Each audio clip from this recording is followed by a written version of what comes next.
Hey guys, and welcome back. So this morning we are just getting ready to start milking. It's about 6 o'clock. Very iffy day. It was pouring earlier. It actually poured all night long, and it's kind of stopping, but it doesn't look so great over there. I think it's supposed to rain all day, so this is probably just a little bit of a lull in the storm. So it's been raining since 2 days ago, I think it rained 2 days straight. So the girls are staying in the freestall and out on the pad. They're not staying in the barn. They're just staying off the pasture right now because it's really just too wet for them to be out there.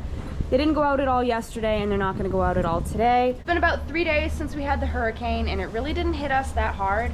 We did get about an inch of rain, really nothing. The wind was pretty strong. I think it was like 45 to 50 mile an hour gusts. So it did pull some stuff off the shop, but not really a big deal. It was just a little bit of drip edge, so we'll just put that back on. But other than that, that was the only damage we had here.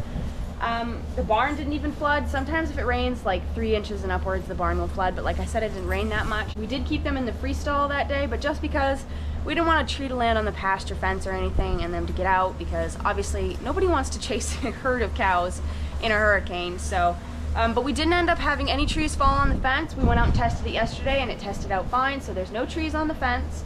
And we actually didn't lose power here. It flickered a couple times when we were milking that night, but we didn't lose it. We did lose it at my house for about a day and a half, so that was kind of inconvenient, but other than that, we made out really well. I know there are some people that got hit really hard, especially along the coast of Maine.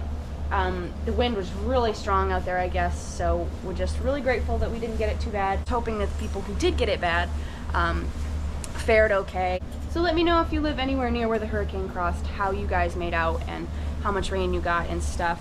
So anyway, we're just about ready to start milking. Typically we would have started already, but Brent did go out and clean out the freestall because they spent last night and all day yesterday in there, so it's pretty dirty. So he went and cleaned that out and bedded the floor. He didn't bed the stalls because we need a load of sawdust, so we're kind of using it sparingly here.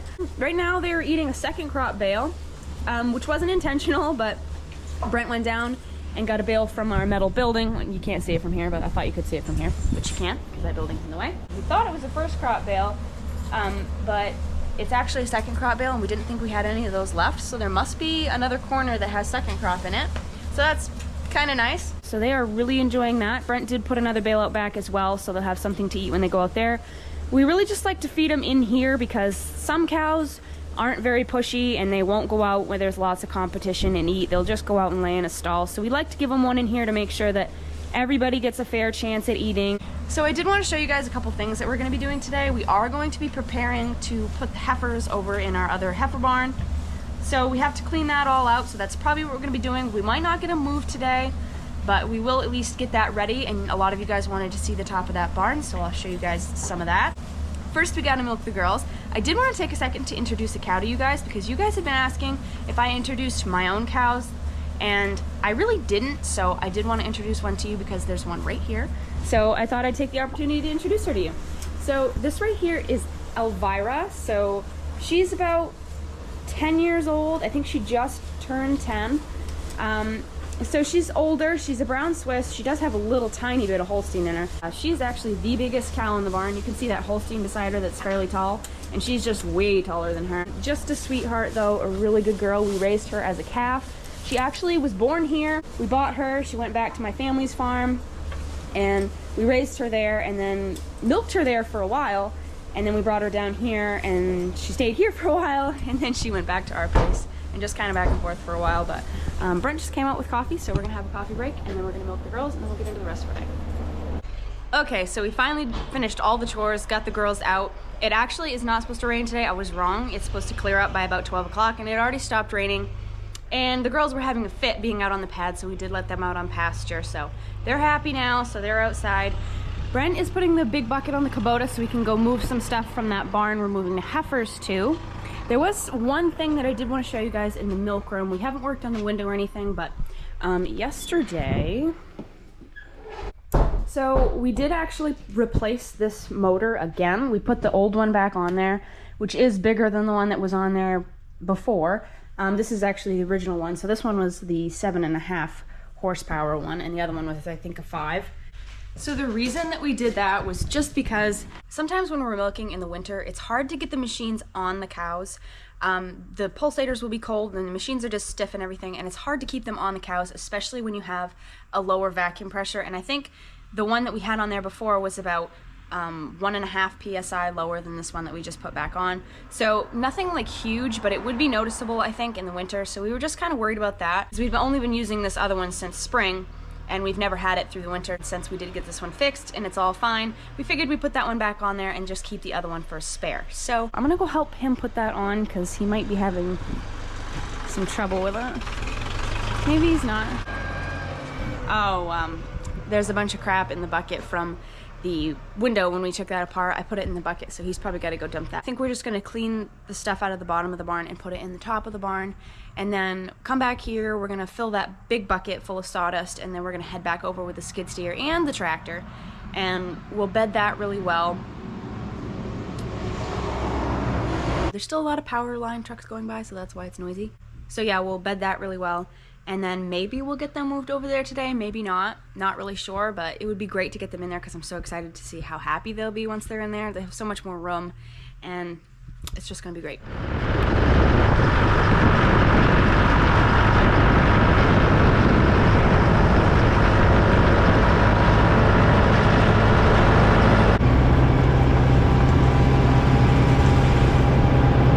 Won't take long to put that stuff upstairs.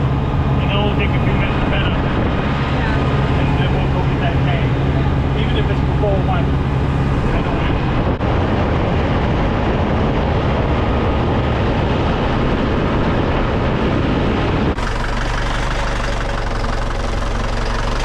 All right. Okay. Oh, Lord. Well, so apparently this leaks.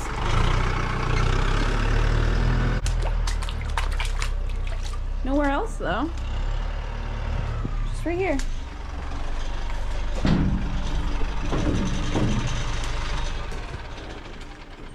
Also, we are going to be replacing this door right here because obviously there's only half a door now. Just anywhere down there. I wanna.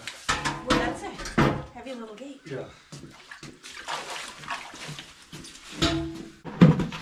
I don't want those buckets.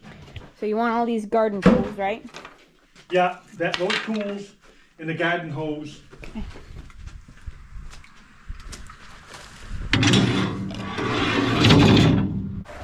Oh my gosh, that's the cutest little thing I've ever seen. Look how tiny it is.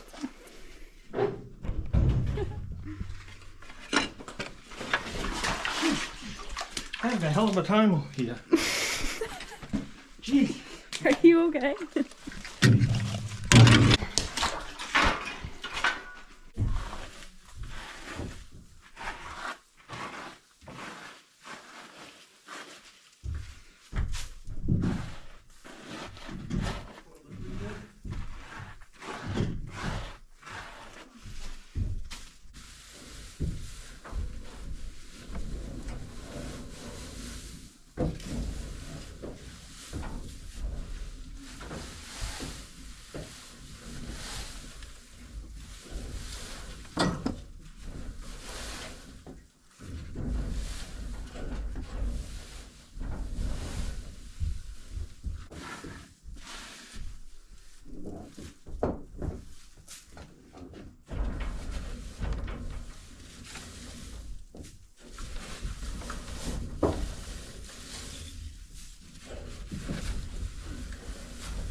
All right, so we got both sides cleaned out.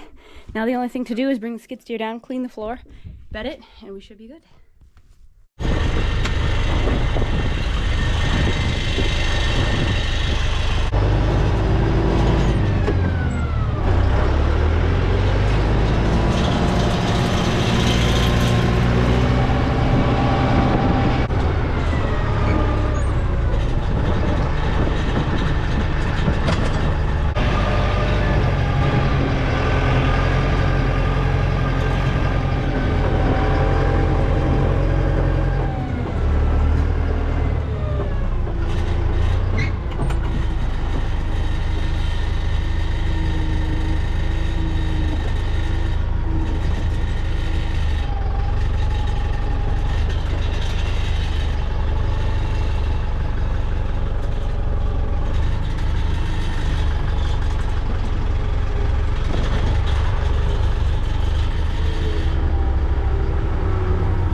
Finally.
After he finishes that, we're gonna go, I'm gonna drive the Kubota over here, and like I said, I think we're gonna shovel it in the skid steer bucket, and then he's gonna go around like he does in the freestall and just shake some sawdust onto the floor, maybe put a little in the stalls. I'm not sure if there's gonna be enough.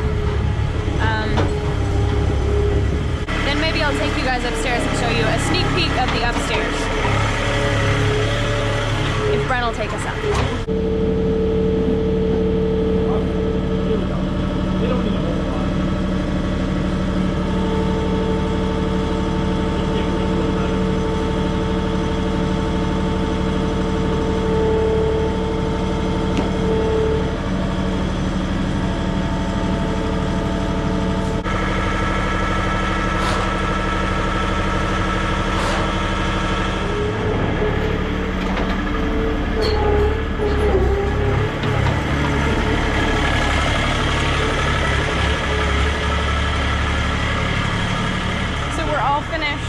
We've got the floor bedded and all of the stalls bedded. They'll definitely have enough stalls to choose from between 5 heifers and like 40 stalls.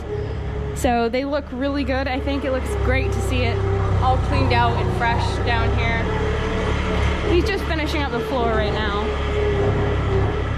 So the only thing we have left to do is we do have to put this gate up. We have to put it over there on a couple hinges. The hinges are missing, so we'll have to put in some new ones. But I'm really impressed with how well this barn is stood up.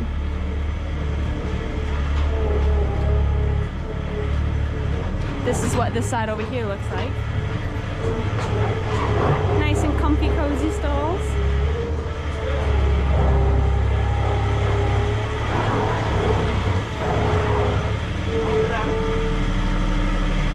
Okay guys, so Brent's gonna give us a tour of the upstairs and inside of the barn.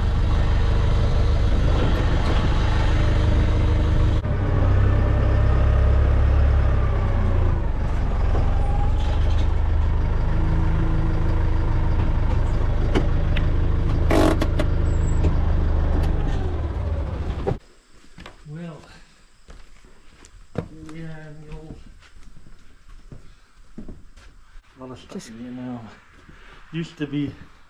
used to have calves along that wall over there. Mm-hmm. And then we had a barn cleaner that ran around the whole barn, around the outside and around here and here. See, you can still see the mark. Oh my gosh. You can still see the mark where the barn cleaner chain went around. Wow. So is this just like a half a bin you guys cut out and put grain in? I made that, yeah. Cool. It was just a couple rings and a top, and I turned it upside down. It's pretty smart. Yeah, but the chain came around here, and then where fresh cows were in here. We had fresh cows and calves, and I think and heifers down cellar. Jeez. And then. So what was over here in this pen? That might have been where the dry cows were. The vacuum pump set right here, right here. It was up high here. So did you like tie them somewhere? And I think the dry cows were over on that side actually. There weren't calves up here. Later on we put calves up here. Oh yeah. But we used to have a lot of calves up here. Yeah. But in the 1960s, the mid 60s, late 60s, there were dry cows, fresh cows over here being milked. Wow. And over here, in the middle, I really don't know what was going on. It was always open in the middle, always. But right here is where you set a bale and then you peel it off and throw it Yeah, we downstairs. gotta fix this here. Get a couple. And it had like just doors, huh? Uh, Doors just to keep it warmer in there in this winter? yeah. Yeah. Cool.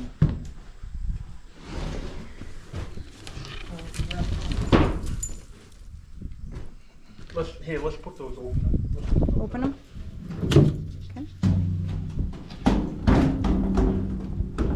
Boy, the floor still feels really See solid that? right here. Yeah, let's let it. So you, Yeah. so you said the barn cleaner used to go out the back door? Right out. Did it just pile or was there a manure pit? No, it was just a pile. Oh. See, it went right out those two that's open. Yeah. Went out and then came back. Oh, I see, yeah. I think come down here a second. Oh yeah, it went like, This is so cool. it went out this way, went out here. and then- I'd be careful right there. Can I climb up there and see the hayloft? Yeah, we used to put 5,000 bales up there. You used to put round bales up there because I can remember when I was a kid, we would go up there and get round bales from you, and we would jump off into the truck from that up there. Yeah. I don't think Mom knew about that. We used to put a lot of. So this is safe, right? Yeah. Can you hold this? Yeah. I don't feel like this.